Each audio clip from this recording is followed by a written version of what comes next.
Okay, the stream should be transferred over. People on YouTube, please let us know.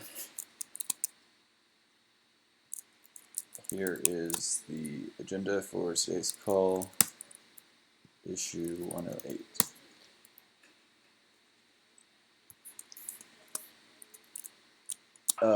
Testing and update releases. We have a few things in the pipeline similar to the 2 weeks ago.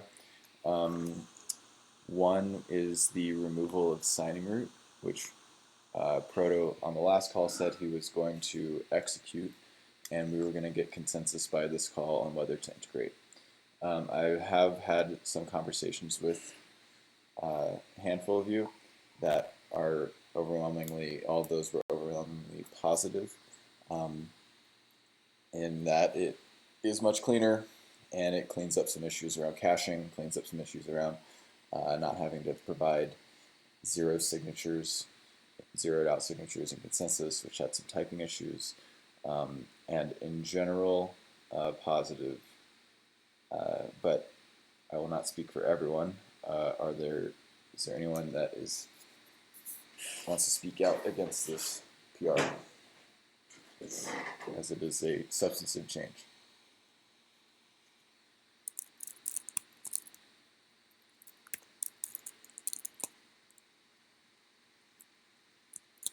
I'm looking for the link to it right now, so I can share it with you. The plan will be to probably merge it in 3 hours. So speak now on that issue here, or here, if you have some issue with it. In general, it's very nice. It's very clean. Makes things a lot better. So I'm in favor. That's issue 1491. Sorry, pull request 1491. Okay. Another item in the queue for this next and what we will call very near frozen release is the fix to the fork choice stuff. I gave that. There was an issue that arose in some of the academic work around formalizing FFG and Ghost. There's a case. You can check out the issue. But we have a fix for it, but we have, it's actually, fork choice stuff is increasingly difficult to test and kind of specify scenarios. So we will probably merge this in soon, but we're working on a better way to more generically specify complex fork choice scenarios. This would also be in conjunction with some of the intended fork choice tests release. I've had a couple of conversations. I'm a little behind on these conversations on what that test format might look like. It's kind of between unit testing some of these functions that are in the spec versus more just integration tests, throwing a bunch of blocks and attestations at a client and getting a resulting head. So that's a priority that we're working on. We'll probably get this released without additional fork choice tests very soon with the remove signing group, but fork choice tests are still top priority. One thing that could be done, I'm just thinking, for multi-threading testing, it's very hard also because we have to test interleaving of 4 or 5 threads in different order, and there are ways to do that. So maybe we can reuse the same. I can put some blog posts on how it's done.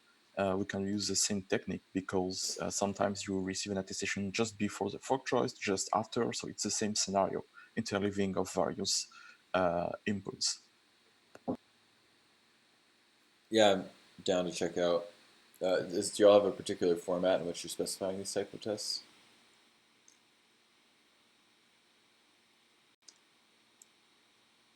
No, I don't have a specific format. Yeah, fair. Yeah, cool. I'm down to check it out. Another issue I want to highlight there is that we should decide on abstracting fork choice or not. Because in these tests become a lot easier to formulate and create many of and host many of, then there's less state and not a full block content in these tests. Like say deposits should be irrelevant to like fortunes, for example, the block content, as long as the block is valid at least. Right. For example, do you specify this as throwing a bunch of SSD objects in a YAML test file, or do you specify it as some language or structure that says make Yes. block, make attestation? So I think the easiest would be to have like lots of SSD objects and then test various interleaving. And they also used, because it can be an exponential explosion of states, they use something called state or strength reduction. And there is a paper on that to prove that what was tested was exhaustive enough, and the other thing cannot happen and didn't need to be tested. So yeah, it's better if I link the blog post to the issue directly. Can we have the issue on the chat box, by the way?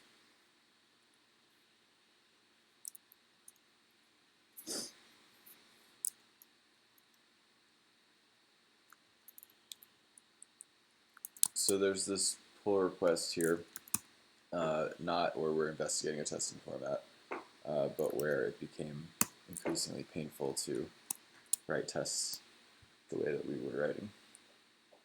All right, and we can take the rest of this to a conversation, either in an issue on the repo or in Discord. So again, those two PRs need to be merged before we do a release, aiming to do a release very soon. I know some initial testnets will be on the V092, which I think is totally fine from my perspective.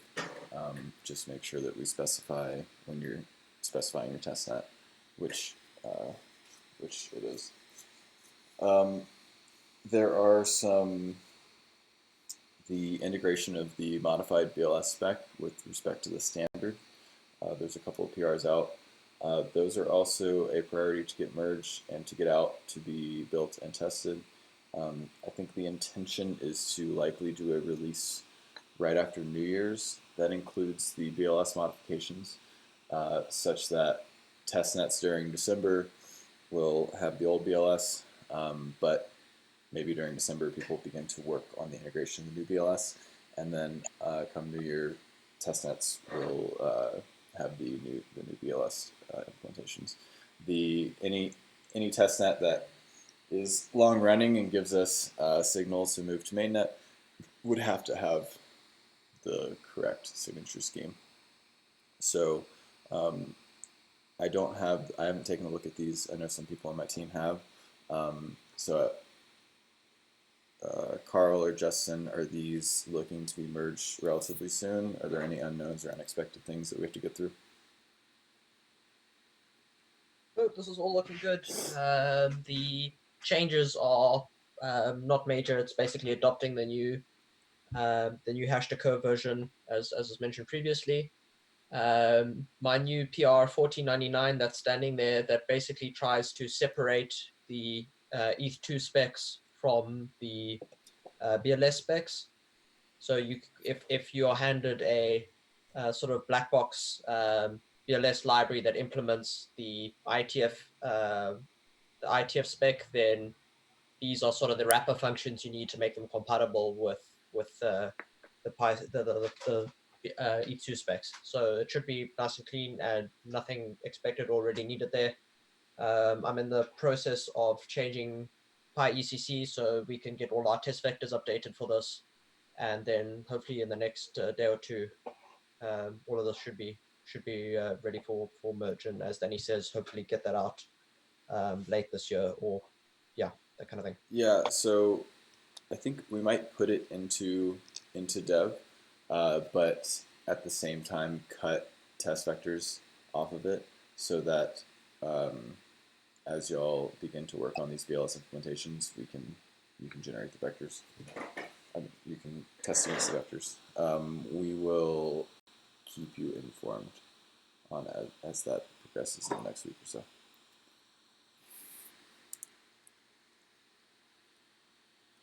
Okay. So the big thing is figuring out these test fork choice test vectors. So I expect lots of conversation around that in the next couple of days. Cool. Anything else on testing and releases? Any questions? I don't think we have someone from the fuzzing team here in the call. What I do know is that they're making progress, and they reached out like earlier, and so Prospec, Prism, Icepack, etc. are integrated, and I know they're talking to Nimbus. Maybe Mami can update us on that, or maybe it's too early. I don't know. Sorry? Where? What was the last thing? On the fuzzing, they're working with you guys. Yeah. On fuzzing, I think I didn't catch everything, but Nimbus has a PR for Beacon Fuzz, if that's what you asked. Yeah, cool. That's it. And I think it's pending. Medi plans on giving us update probably every other call, and is also doing some blog posts. So, but good to know that things are moving forward. Cool. Let's start some client updates. How about Nimbus?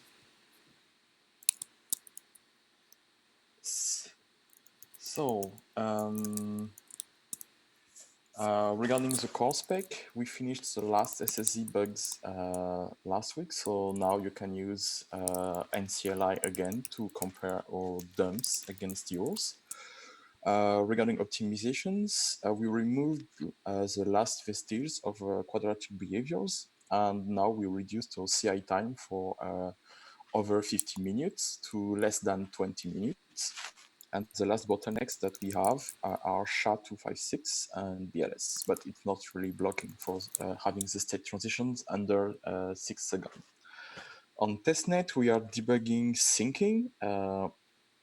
It works, but we have some edge cases, and we made a lot of polish on the instructions. And it has been tested from fresh start and from restarting. So it should work much better than the previous week. On tests and CI, we are in the process of setting up Jenkins. So the goal is to be testing Nimbus on controlled hardware, especially Android and ARM phones. And we are now auto-tracking and running tests, especially state transitions, to make sure we don't have any regression. Also, we don't have any more Git LFS, neither ORS or VEF. On the fuzzing part, we now have something similar to NCLI called NFuzz, fuzzing endpoint, and we have a PR pending on SIGP Beacon Fuzz repo with shuffling as a proof of concept. And for networking, we are now ready to integrate Liquid2P, so it has all the building blocks ready. So the integration can be done in the coming weeks to remove the Liquid2P daemon. And so I guess the next focus is disk V5 now. And that's all. Great, thanks, Marty. Trinity. Hey everyone. Yeah, generally a lot of work to get up to spec 092. So it's a lot of fork choice updates and some refactoring on our end. We have an open PR that I believe is to give us better sort of currency handling overall. And then a bunch of various bug fixes, stability work as we prepare public testnet. Great. Thank you. We talked a little bit about this on the networking call yesterday, but if anyone, as you do the aggregation integration, if you have feedback, comments, questions, I'd like to hear it, just because I haven't really had a conversation with people that have yet, so I want to see how it's going. Lodestar. Hey, we swapped out our BLS implementation in the past few weeks with a WASM build of Harumi's BLS, and great results. I think it's like 40x roughly speed up across the board. Wow. Yeah. We implemented the BLS EIPs 2333 through 2335, just as some utility libraries not immediately used, but will probably be useful soon. We're still updating to 0.9.x. Things that are left, like fork choice, getting the chunked responses. I think that's actually 0.8. And the getting aggregation going. And our disk V5 is still a work in progress. So we're still just churning through things right now. Great, thank you. Those BLS numbers are awesome. Artemis. Yeah, I'll take this. So we're up to date with 0.9.2, including naive aggregation implementation. Nice. You can chat with Jem about that. Request response is done. We've been testing against Prism and Lighthouse. And I think there might be a few little corner cases with Lighthouse, but Adrian will reach out to that team to discuss. Our main focus for this sprint remains being able to join public testnets. So it's a lot of work on syncing, importing deposit receipts and that bread and butter stuff, and also finishing off the disk V5 integration. I think that's it. Great. Thank you, Ben. And I will reach out to Jem.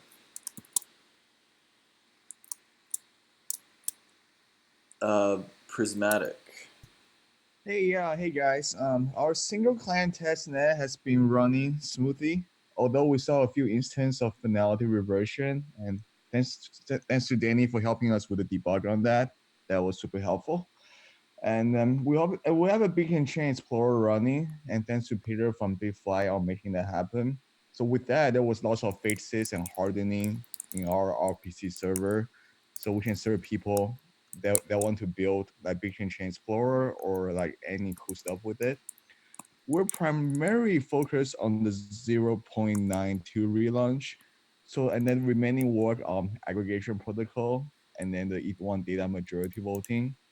And Raul spent a lot of time on optimizing SSD by creating a functional cache for a costume state SSD. And with that, we saw about like 50 times performance improvement during syncing. And yeah, that's about it.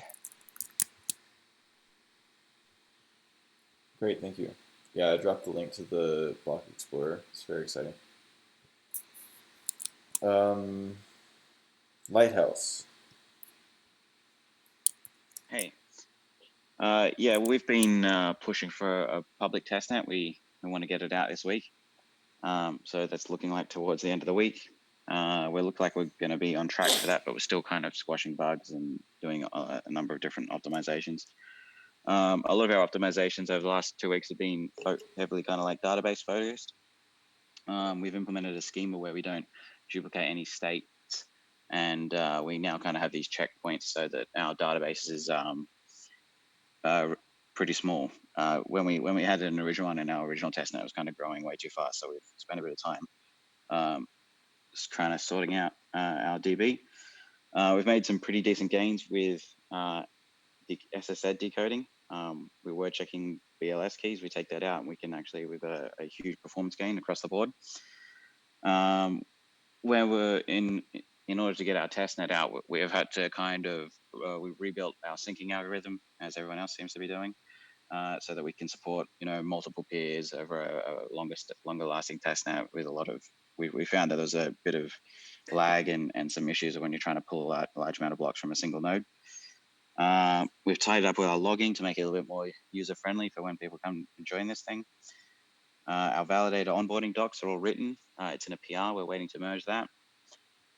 We've got metrics and monitoring for the testnet all up and running, so we've got that kind of set. That's all good. And just as a PSA, we pulled our testnet down today because one of our major boot nodes, or some of the nodes, booted the other nodes off and banned them. We were being fairly strict with nodes on the network that if anyone gives us anything incorrect or invalid, we kick them forever. So we've made a PR that just needs to get merged down that is a little bit more lenient. So we only kick you for 30 seconds or something now. Yeah, that's pretty much the main things over the last 2 weeks, but hopefully you should see public testnet from us in a few days. Great. Thanks, Age. What was the optimization with respect to BLS and SSC? When we were reading state from the database, which happens all the time, we were checking the BLS keys. So we no longer do that. Checking as in making sure they were like the public key I'm pretty sure we were verifying them. Okay. Yeah, so if we took that out and saw like 99.9% gains in a lot of the reading and writing. It's also a bottleneck for us in Nimbus, and but I didn't want to make the change because it was too complex. But with the new unsigned or signed block header, it would be much easier to do that as well. Nice. And the premise being, once I've saved these keys to my database, I've already verified them, so don't do it again. The idea is, I'm not sure how it's implemented for Lighthouse, but the idea is only check them just before use. So lazily checking them instead of when you load the database, for example, on reboot, doing all the BLS stuff and loading everything in memory and then using them, because that makes great latency when starting. Right. Cool. Thank you. And I know Harmony's still working on some slightly independent work from Artemis. So Harmony, you have an update for us? Yeah, we have updated our spec implementation to 0.9.2, not including aggregation stuff, as this update was done as a part of our work on the folk choice tests. We have Alex is working on integration tests for the folk choice, and we are almost finished with them and ready to push work on the community test suite for folk choice. Yeah, I hope it will happen next week. Also, we have finished Discovery 5, merged the PR, and now looking into Discovery 5 simulation stuff. Made some progress on Gossip Sub simulation, and the update was shared during the network call yesterday. So that's probably all the updates that we have. Great. Thanks, Mikhail. And Parody. Yeah, so for us, we did some update in the subject, the Casper consensus engine in subject. It was thought that there would be a vulnerability in how that consensus engine interact with the runtime migrate module.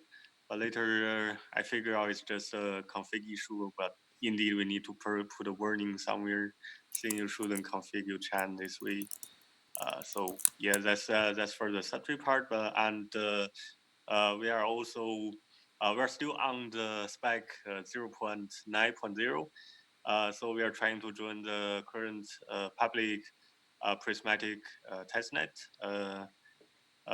Did some update in the networking module, but currently I'm still facing an issue in the BRS verification, which is slightly weird, but I'm seeing what might be the issue. So we passed all the 0.9.0 spec tests, including the BRI signature verification, but we seems cannot verify the signature on the prismatic testnet. So yeah, so that's our current progress. Gotcha. Is the prismatic testnet at 090, Terrence? Yeah, it's at 0.9.0 as I checked, I think. That's correct. It's yeah, that's correct. Interesting. Cool. Well, good luck with that. Thanks, Wei. And I noticed, Tomas, that y'all had an update the other day that Nethermind's been doing some due diligence on Eth2. Do you have an update for us? Oh, hi! I didn't expect to be called out, but yeah. So we started the implementing the thing, so we've been behind with the spec, but hopefully should have the spec implementation for 0.92 in a month or so. So we have like all the basics, SSZ, the recalization, BLS is working fine. So we're passing the BLS, SSZ, all the container tests. We have all the containers. So we'll continue now with the fork choice and all the beacon chain specification. We also merged with the team with a guy from Australia called Sly Griffin. So send maybe a request for invitation here. He's been working on the beacon chain implementation already. So we have some code that passes some of the beacon chain tests. So we just merged these two code bases in C#. I had some conversations with the guys from security team about Discovery v5. So we'll be looking at this as well. And there is some team that can work with us on the P2P implementation. So starting, but I think we have some steady pace for now. Cool. That's exciting. Thank you. Okay. On to research updates. Vitalik, you want to start us off? Research updates. I'm working with Justin on some stuff that he's probably going to talk about more in terms of just increasing the efficiency of Stark or Snark proving by a lot.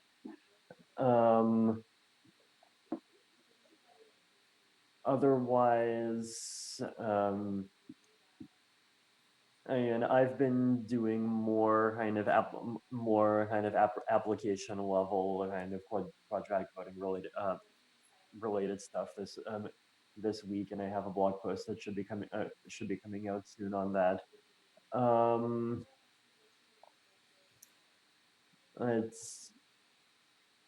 Those are probably the main things from my side, and also talking to kind of Eth2 researchers about how phase 2 will work and the kind of cross-shard transactions in phase 2, and whether cross-shard transactions should be something that's kind of enshrined in the protocol, or whether it's something that should be done basically done with receipts at the application layer, kind of the same way as it is now. And there's this kind of spectrum between whether it should be a like basically whether ETH2 should be a fat protocol, or whether it should just be a data availability and computation layer with like a couple of other things on top. And there's this kind of challenge of figuring out like exactly how much it should include. Right. Yeah, so write-up coming up soon on that too. Well, and I did have a write-up on one way to do the kind of guaranteed cross-shard thing. I'll have another write-up coming soon on how to kind of accomplish the things that I was trying to achieve without needing to do that. Cool. On the phase 1 side, this is somewhere between research and specs. We're figuring out a plan today on how to best test it and kind of move it forward to get it integrated. Likely when we release the BLS stuff on around New Year, we'll release at least what's beginning to look like a stable version of that phase 1 spec. Justin? Yeah, I mean, I've been spending the last few weeks kind of going really, really deep on the Snox stuff. And actually, I recently did a zero knowledge study club presentation on polynomial commitment schemes, which kind of should be very accessible.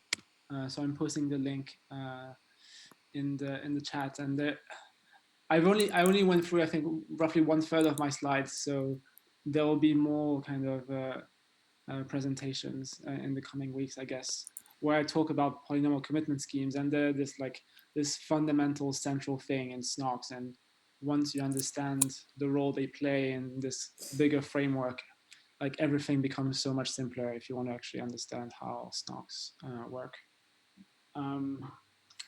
Yeah, now that I understand Snox better, as Vitalik was saying, there's kind of some new ideas that came out, from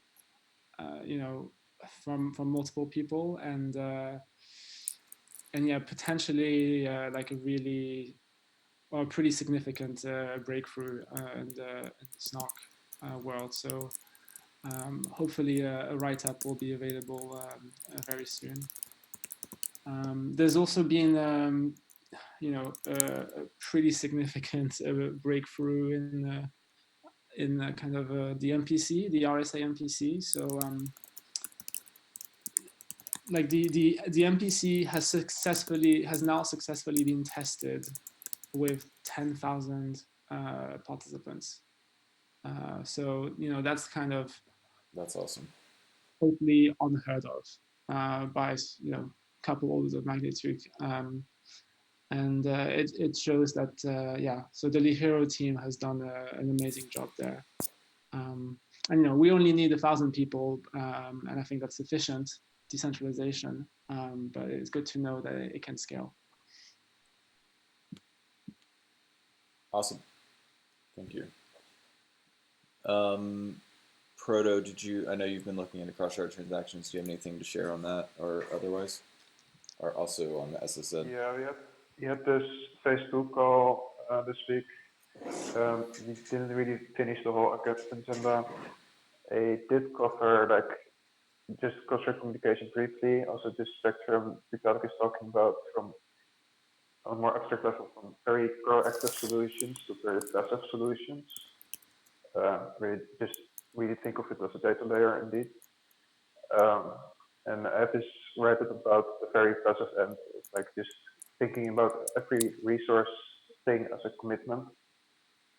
But we probably want to trade off some of that for like more active, faster transactions. Okay. Thanks. Let's see, Musab from Runtime. Do you all have any updates? Sure. We just kicked off the next phase of the project, which is about building abstractions of the beacon chain model that we developed over the last few months. And of course, the objective of all of this is to show how safety and liveness can be proved on the beacon chain specification. So we just started this week, and I'm personally going through the details of the Gasper description in that document. Great, thanks. And Dejun, also from Runtime Verification, is doing the last bit of work on the deposit contract and working on a write-up for public review to be released within the month.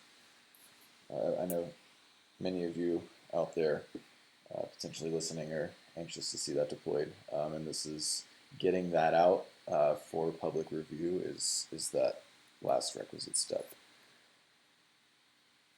Okay, other research updates.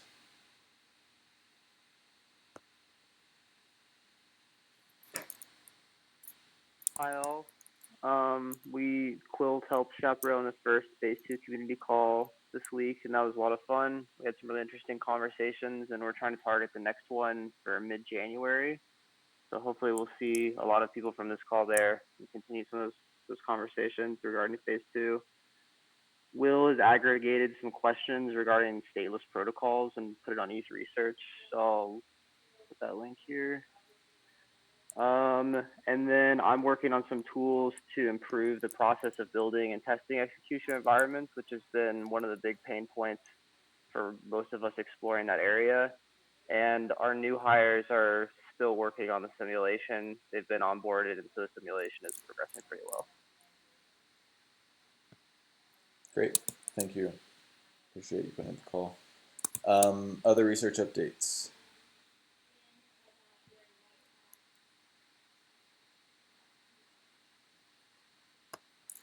Okay.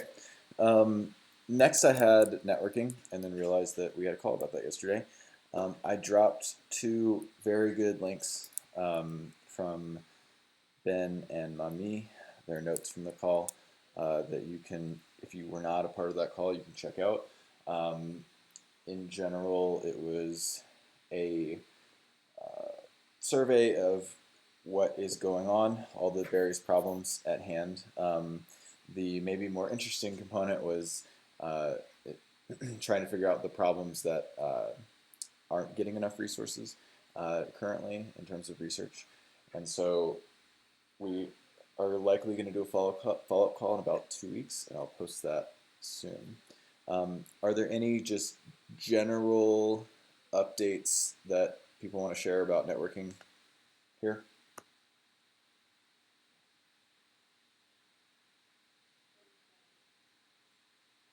Cool. Mikhail added an agenda item about discussion of ways to reduce persisted state and database size.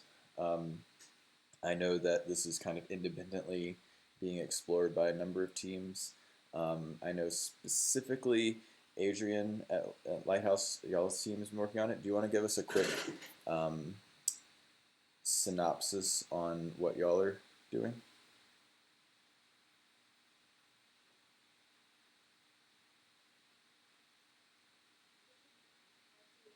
Sorry, missed that? Mikhail's interested in sharing and discussing techniques for reducing persisted database size. And I know that y'all introduced a hot and cold scheme, and curious if you would give us a synopsis on that. Yeah, so there's 2 parts throughout, well, I guess 3 parts. One is the hot cold, as you said. So hot is pretty much anything after finalized, things that move. So once things are finalized, that kind of goes into the cold database. So in the cold database, which are things that shouldn't be changing or moved, we can kind of streamline where they're actually stored on the disk. I guess the main gains that we had is doing a Nimbus style approach, which we store state snapshots instead of every state. And then if we need to read the state for any reason in the cold database at some stage, you rebuild the state or replay the state from the blocks that we have in the database. So we keep the blocks and checkpoint the states. We've also added essentially we don't duplicate any of the states. So if there's a state duplication, it kind of just re-references it. But I think the main gains, which I think are the easiest ones to do, is to do like a state snapshot in the FreezerDB. And are you doing these like evenly spaced, or exponentially every 2, every 4, every 8? How are you choosing what's a snapshot? Yeah, it's configurable at the moment. Michael was playing around exactly when to do it. So it's obviously a trade-off between, if you need to pull data and you've got massively long snapshots, then it takes time to actually build the particular state that you need to pull. I think there was some metrics. I can't actually remember the distance between the states, but we were measuring the time it would take to fill 32 gig on a hard drive, and we worked out that for like a decent gap, it was about 70 years. which was pretty good for what we were considering. We were doing it in 6 days before we started. Nice. Mikhail? Yeah, and I have a question. And in the hot storage, you have all states for all blocks imported since finalized one, right? Yeah, I believe so. Because it could be huge, even with not the big number of validators. I mean, hundreds of megabytes to represent an epoch, and yeah, it requires some reduction as well, from my opinion. Sure. Michael from our side has been focusing specifically on this particular problem, so maybe we can have a chat after this. Okay, cool. Mikhail, I know you've been thinking about this problem. Do you have any suggested techniques, just quickly? I was thinking about incremental storage, but I didn't think much about it. Incremental So, as in storing just the diffs between states? yes, right. Yeah, but it requires like a design for it, and I didn't think much about the design.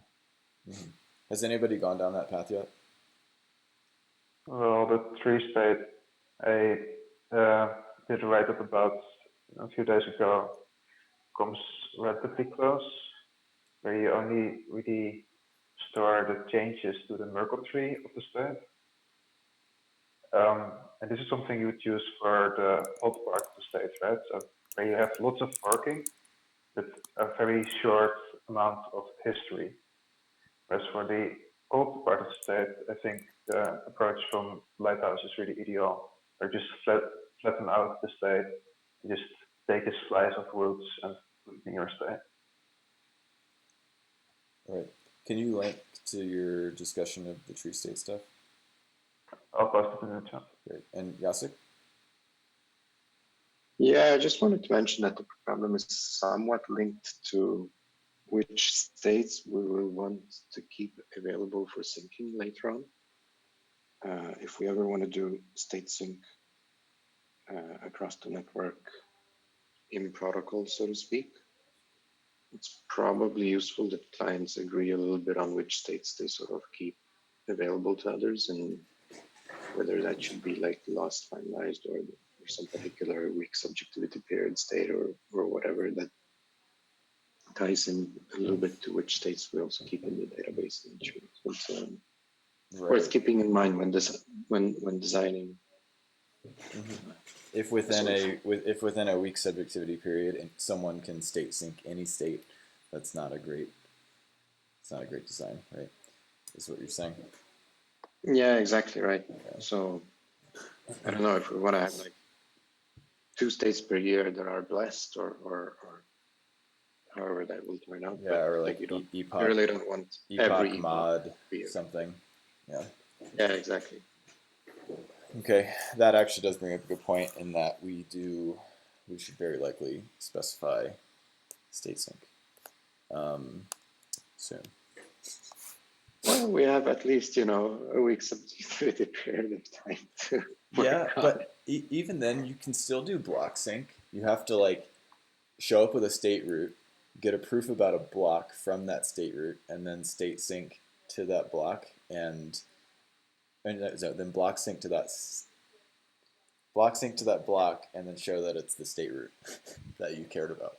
So there is a technique in which we don't need it, but it would become increasingly useful. Mm-hmm. Well, everybody agrees on the genesis state, so basically the weak subjectivity period is what it does is it defines a new genesis state every now and then, right? Mm-hmm. It's an easy way to think about it. Mikhail? Yeah, thanks for the update. Actually, Anton is going to look into state sync design in the next months, I guess. Excellent. Okay. Yeah, thanks guys for your updates. Were there on any that. techniques that people are using or investigating for working with database and state that were not mentioned?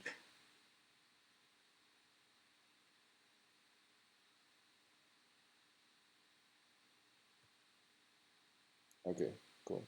Mikhail, as you investigate, if you can even bullet point some of the techniques that you've been investigating and people have been doing, that would be valuable.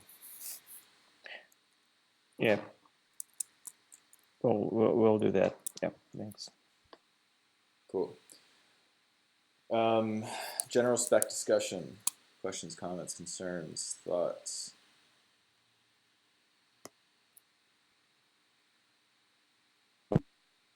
Um,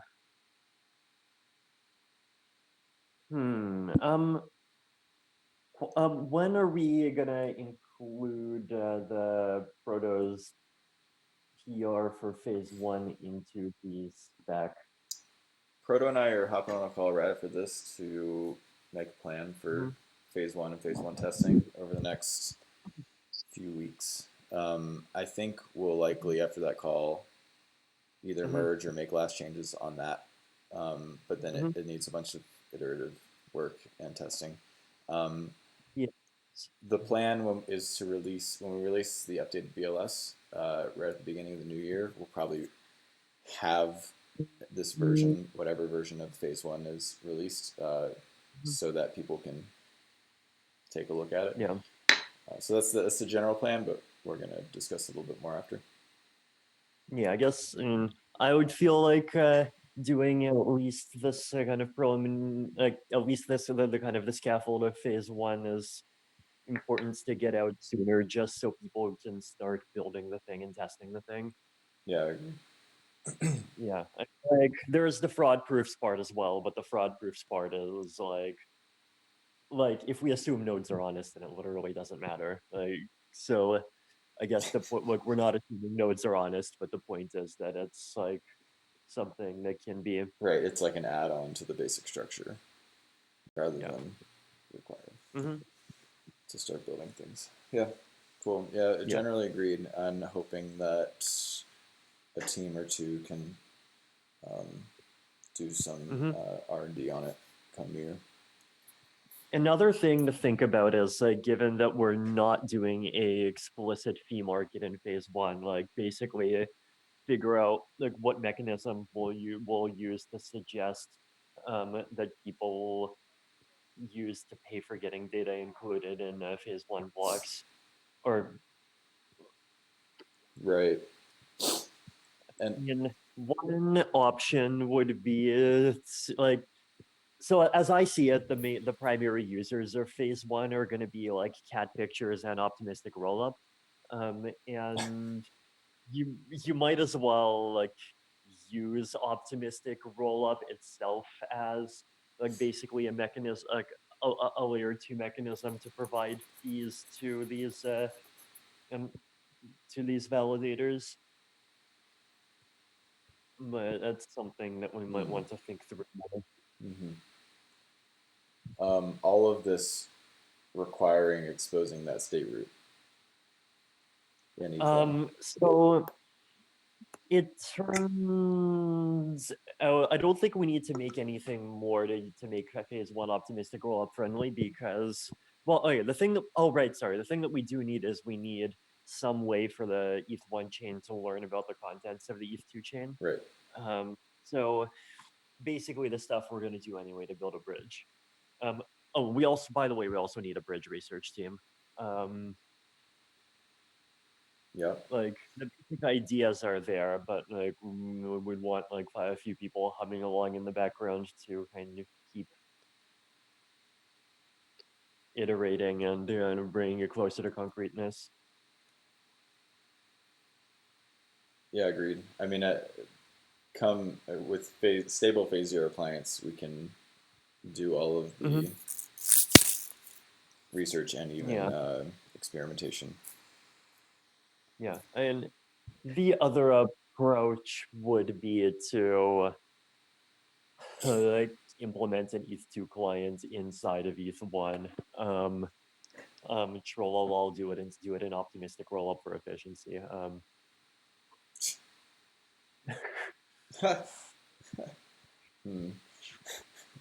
Sounds like a house made of cards. Yeah, except it's like the same card that's kind of sitting on top of itself, so it's actually secure.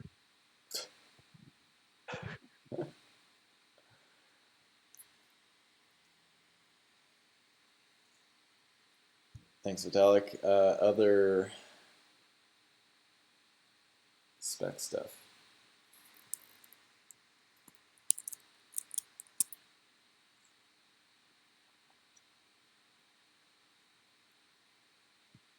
Okay, next item.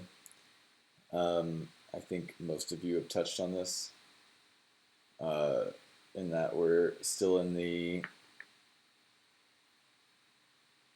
hardening, optimizing databases, etc. phase to have stable single client testnets and experimenting with joining each other's testnets. That's the lay of the land as I see it. Other comments on testnets? What I do want to see is taking some of these single client testnets and scaling them up to very large validator numbers, maybe just using some DevOps scripts and deploying to the cloud, because I think that's we haven't pushed the limit on those. So if you have the scripts to do so, talk to me and we should play with it.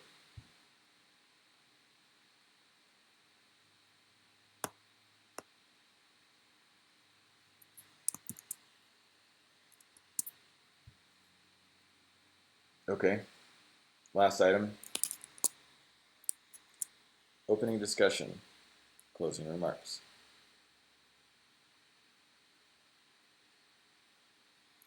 Did I say opening discussion? Open discussion. Cool. I know everyone's pretty heads down and working their asses off. So let's keep that up. I'm not, let's see, 2 weeks from today is the 19th. So maybe I'll take a look at the calendar. It's very close to a time in which people take off. But we also have a lot of shit to do. So we'll find the right balance and either meet that week or the following. I'll let you all know. Thank you. Talk to y'all soon. Bye-bye. Thanks, everyone. Bye. Thanks, Bye. everybody. Bye. Bye-bye. See ya. What? Bye bye.